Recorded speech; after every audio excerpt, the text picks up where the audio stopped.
বাবা এই দেখো, আমি নতুন কাপড় পরেছি। আরে শয়তান, এইসব কাপড় কেউ পরে নাকি? যাও গিয়ে ভালো কাপড় পরে আসো। বাবা এখন দেখো, আরে বাহ কত সুন্দর লাগতেছে।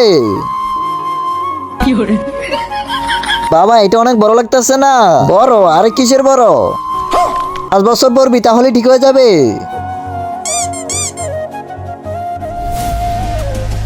বাবা এই দেখো, আরে আমার ছেলেকে তো পুরো হিরো লাগছে। বাবা এটা মোটেও ভালো না, আমার এইসব কাপড় ভালো লাগে না। তাহলে তোর কিরকম কাপড় ভালো লাগে? 1 মিনিট বাবা, কিন্তু তার আগে তুমি যদি মোহন আলোকে ভালোবাসো তাহলে ভিডিওতে লাইক করে চ্যানেলটিকে সাবস্ক্রাইব করে দিও। বাবা এই দেখো, দিস ইজ মাই লেওরা ফ্যাশন।